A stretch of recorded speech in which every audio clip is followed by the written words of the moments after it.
Monsoon आते ही अगर आपका हेयर फॉल बहुत ज़्यादा बढ़ गया है, स्कैल्प बहुत ज़्यादा इची हो गया है, कंघी करते हैं तो बहुत सारे बाल निकल रहे हैं, तो ये वीडियो आपके लिए है। लेकिन एक इम्पॉर्टेंट बात, ज़रूरी नहीं है कि बरसात हो रही है इसीलिए आपके बाल झड़ रहे हैं।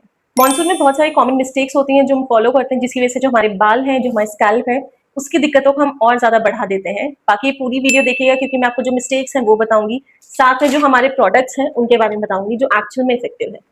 Hi everyone, I'm doctor Yamini Nautiyal, a homeopathic physician and consultant. Heal with doctor Yamini से मेरा पेज है, इंस्टाग्राम पे भी है और यूट्यूब पे भी है।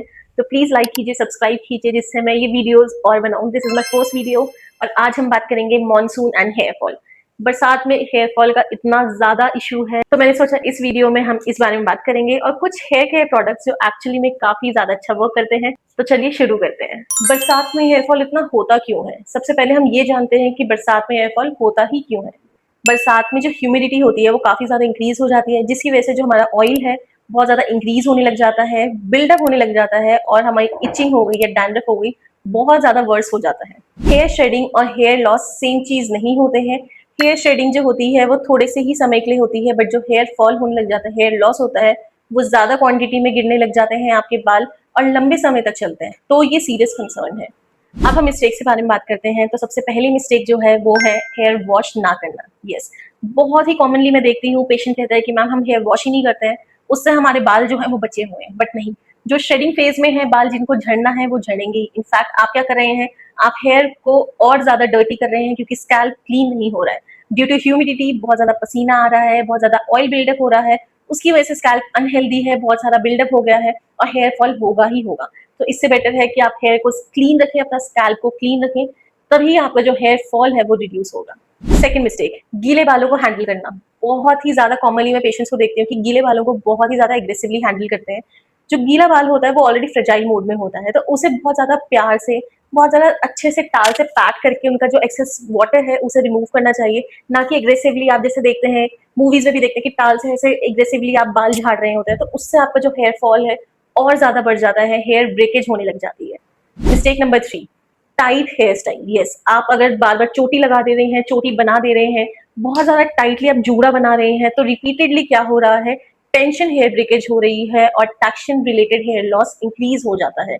मतलब कि आप बार बार अगर सेम पोजीशन में ही आप अपने बालों को टाइटली बांधेंगे तो बहुत जल्दी ब्रेकेज हो जाती है, जो बाल है वो कमजोर होने लग जाता है। तो इसलिए लूज हेयर स्टाइल कीजिए, प्लस गीले बालों को कभी मत बांधिए। मिस्टेक नंबर 4, सबसे ज्यादा कॉमनली देखती हूँ कि डैंड्रफ को इग्नोर किया जाता है। यस, ह्यूमिडिटी की वजह से जो हमारा बाल है बहुत ज्यादा आपके ऑयली होने लग जाते हैं, बिल्डअप होने लग जाता है, ड्राइनेस है, इची है, फ्लीकीनेस हो रही है। और अगर आपको बहुत ज्यादा टाइम से डैंड्रफ हो रही है, इचिंग बहुत ज्यादा बढ़ गई है या आपको रेडनेस है, फ्लेक्स निकल रहे हैं, तो प्लीज डॉक्टर से कंसल्ट जरूर करें क्योंकि सिर्फ ऑयल लगाने से ये नहीं जाएगा। प्रॉपरली मेडिकेशन की बहुत ज्यादा जरूरत है, ये तभी ठीक होगा, वरना आपका हेयर फॉल जो है वो इंक्रीज होते ही रहेगा। मिस्टेक नंबर 5, हम प्रोडक्ट पे ही डिपेंड हो जाते हैं। उससे क्या होता है, हेयर फॉल हुआ, शैम्पू बदल दिया, ऑयल बदल दिया, सेरम बदल दिया, हेयर मास्क बदल दिया, बट जरूरी नहीं है कि शैम्पू की वजह से ही हेयर फॉल हुआ है। जो अंदर डिफिशियंसी है उसकी वजह से भी हो सकता है, चाहे वो आपकी न्यूट्रिशनल डिफिशियंसी है, या आपको प्रोटीन इंटेक प्रॉपर नहीं हो पा रहा है, या आपको कोई फीवर आया था, इलनेस हुई थी, या आपको कोई कंडीशन हो गई है, या आपको स्ट्रेस बहुत ज्यादा है। तो जो कॉज है अगर आप उसे ट्रीट नहीं करेंगे तो आप कितने भी शैम्पू, कितने भी प्रोडक्ट्स बदलते रहेंगे, कुछ असर नहीं होगा। इसलिए हमेशा डॉक्टर से कंसल्टेशन बहुत ज्यादा जरूरी है। देखो, सिर्फ मॉनसून को ब्लेम करना बंद करो क्योंकि बहुत सारे कॉजेज होते हैं जिसकी वजह से आपको हेयर फॉल हो सकता है। चाहे वो आपको हार्मोनल इम्बैलेंस हो गया, या आपका थायराइड एबनॉर्मेलिटी हो गई, इलनेस हो गई, फीवर हो गई, डिफिशियंसी हो गई, न्यूट्रिशनल डिफिशियंसी हो गई, स्ट्रेस हो गया, या आपने बहुत जल्दी क्रैश डाइट की है, या रैपिडली वेट लॉस हुआ है। कोई भी कारण हो सकते हैं जिसकी वजह से आपको बहुत ज्यादा हेयर फॉल हो रहा है। तो जो फर्स्ट कॉज है, जो मेन कॉज है, उसे आइडेंटिफाई करना बहुत जरूरी है और वो सिर्फ एक डॉक्टर ही आपकी हेल्प कर सकता है। चलो अब उस पार्ट में आते हैं जिसकी वजह से आप ये वीडियो पूरी देख रहे हैं। मैं आपको कुछ हेयर केयर प्रोडक्ट्स बताती हूँ जो एक्चुअल में क्लिनिकली मुझे काफी ज्यादा इफेक्टिव लगे हैं और मैं पेशेंट्स को देती हूँ, तो उनके बारे में बात करते हैं। सबसे पहले बात करते हैं हम हेयर रिवाइवर की। बैक्सन्स का है हेयर रिवाइवर, ये 499 रुपीज का है। ये आपके 3 to 4 वीक्स इजिली चल जाता है। कुछ नहीं करना है, अच्छे से आपने शेक करना है, स्कैल्प में अप्लाई करना है, मॉर्निंग और इवनिंग में मसाज करके छोड़ देना है। नॉन ग्रीसी है, काफी अच्छा रिजल्ट है इसका। सेकंड नंबर पे आता है न्यू लाइफ का arnica treatment oil, under 140 rupees है। बहुत अच्छा रिजल्ट है, आपके बाल को झड़ने से रोकता है। इसी में आता है कि जेबोरिंडी ऑयल, ये भी काफी अच्छा है। बहुत ही ज्यादा अच्छे रिजल्ट मिले हैं, तो मैं क्लिनिक में पेशेंट्स को देती हूँ इन्हें। तो आप भी इन्हें यूज कर सकते हैं। कुछ नहीं करना, 2 बार हफ्ते में इसे स्कैल्प में लगाना है, अच्छे से मसाज करनी है, 1 से 1.5 घंटा इन्हें लगा के छोड़ देना है और अपना हेयर वॉश कर लीजिए। 4th नंबर पे आता है BNT का जॉबर हेयर प्रीमियम ऑयल। 2 बॉक्स आते हैं, एक ये और एक ये आप रेगुलर बेसिस में यूज कर सकते हैं और आप ये वीकेंड्स में यूज कर सकते हैं। काफी अच्छा रिजल्ट है इसका, बहुत सारे पेशेंट्स को मैंने दिया है। तो आपको ये यूज करना है तो आप ये भी यूज कर सकते हैं। लेकिन याद रहे, ये सब जो मैंने आपको दिखाए हैं ये एक सपोर्टिव ऑप्शन है।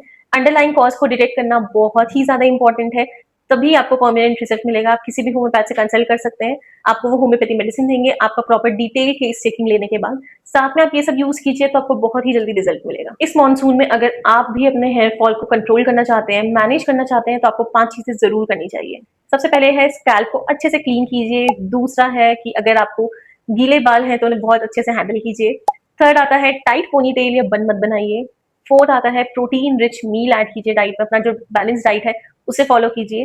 फिफ्थ आता है अगर आपको बहुत ज्यादा हेयर फॉल हो रहा है तो उसे इग्नोर मत कीजिए। आप मुझे कमेंट में बताइए कि आपको हेयर फॉल कितना ज्यादा इंक्रीज हुआ है। बाकी अगर आप चाहते हैं कि मैं हर एक प्रोडक्ट को अच्छे से एक्सप्लेन करूं कि कौन सा प्रोडक्ट कैसे काम करता है, तो उसके बारे में हम वीडियो बना सकते हैं।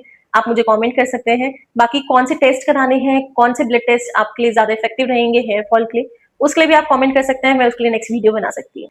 So thank you everyone. Take care of yourself. Take care of your hair. Find a reason behind your hair fall. See you in the next video.